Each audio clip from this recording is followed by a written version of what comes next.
श्री स्वामी समर्थ. अन्नपूर्णा मातेची मूर्ती तुमच्या देवघरामध्ये आहे का? असेल तर तुमच्याकडून नकळत काही चुका तर होत नाहीत ना? आणि नसेल तर तिची प्राणप्रतिष्ठा कधी करायची, मूर्ती कधी घरी आणायची, केव्हा घ्यायची, कशी घ्यायची, आजचा व्हिडिओ तुमच्यासाठीच आहे. अन्नपूर्णेची मूर्ती देवघरामध्ये असायलाच हवी. जसं गणपती बाप्पा, महादेवाची पिंड, त्याचबरोबर आपल्या घरामध्ये माता लक्ष्मीची मूर्ती असते, त्याचबरोबर अन्नपूर्णा माता ही देवघरामध्ये असायलाच हवी.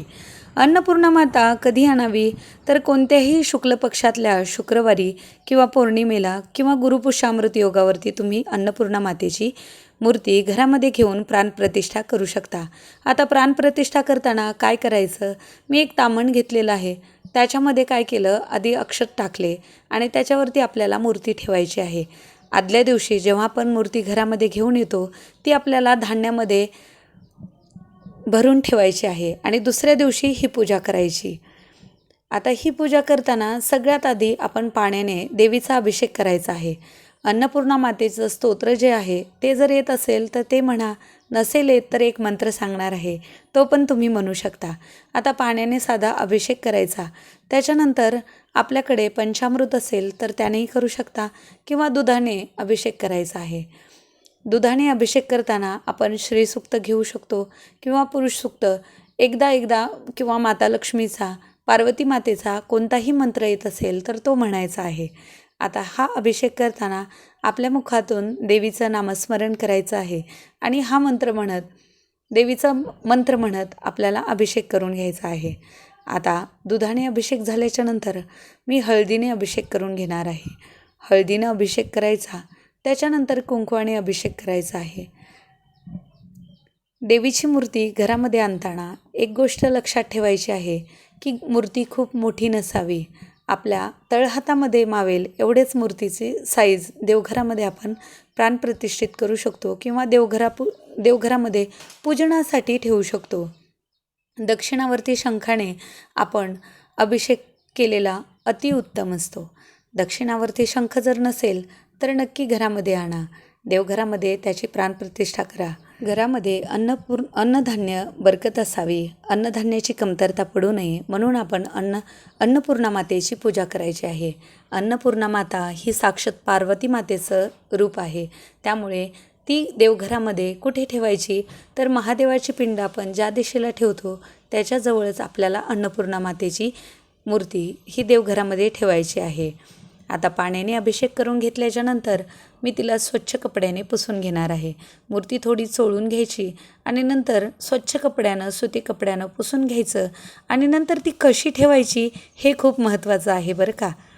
अन्नपूर्णा मातेला चांगलं सुती कपड्यानं पुसून घेऊन आता एका ताटामध्ये मी लाल कपडा अंथरून त्याच्यामध्ये एक वाटीमध्ये तांदूळ ठेवणार आहे आणि अन्नपूर्णा मातेची मूर्ती ही आपल्याला तांदळामध्येच ठेवायची आहे बरं का. अन्नपूर्णा ही धनधान्य देणारी, बरकत देणारी, त्याचबरोबर आरोग्याला चांगलं ठेवणारी देवता आहे. त्यामुळे आपल्याला अन्नपूर्णा मातेची मूर्ती ही तांदळामध्ये ठेवायची आहे.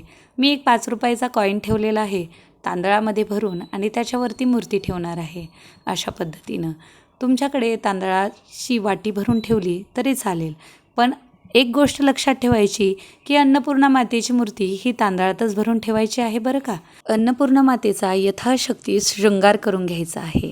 मी आता हळदी, कुंकू, अक्षता, त्याचबरोबर धूप, दीप, पुष्प हे सगळं ओवाळून मातेची पूजा करून घेणार आहे.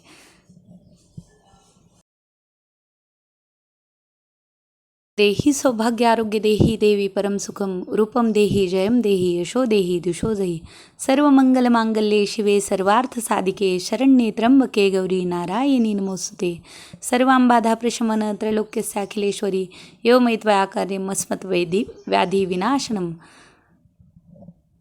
हे मंत्र म्हणत आपल्याला देवीची पूजा करून घ्यायची आहे. आपल्याकडे देवीच्या शृंगाराच्या ज्या काही वस्तू आहेत त्या अर्पण करून घ्यायच्या आणि देवीला मनोभावे नमस्कार करायचा.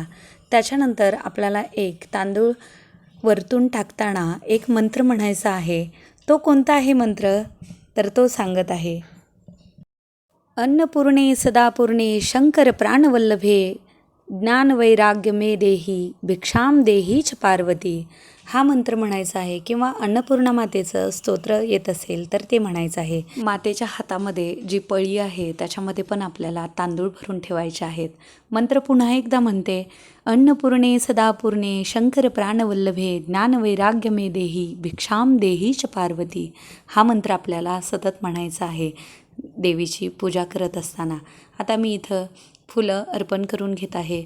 पुष्प, धूप, दीप दाखवायचा, देवीची मनोभावे प्रार्थना करायची आणि देवीला प्रार्थना करायची की तुझी कृपादृष्टी माझ्या घरावरती सतत राहू दे.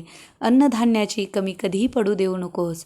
अन्नधान्याची बरकत असणं, आरोग्य असणं हे आपल्या घरामधली सगळ्यात मोठी संपत्ती आहे. त्यामुळे माता अन्नपूर्णेला अशा पद्धतीनं प्रार्थना करून आपल्याला पूजा पूर्ण करून घ्यायची आहे. आणि त्याच्यानंतर देवीची मूर्ती ही देवघरामध्ये जिथे महादेवाची पिंड आहे त्याच्या बाजूला आपल्याला अन्नपूर्णा मातेची मूर्ती ही प्राणप्रतिष्ठित ठेवून द्यायची आहे. तिची मनोभावे रोज पूजा करायची आहे. व्हिडिओ जर थोडा जरी मनापासून आवडला असेल तर व्हिडिओच्या खाली लाईकचं बटन प्रेस करा. चॅनलवरती जर नवीन असाल तर चॅनलला अजून सबस्क्राईब केलं नसेल तर नक्की करा. पुन्हा भेटूया अशाच एका नवीन व्हिडिओसोबत. तोपर्यंत श्री स्वामी समर्थ.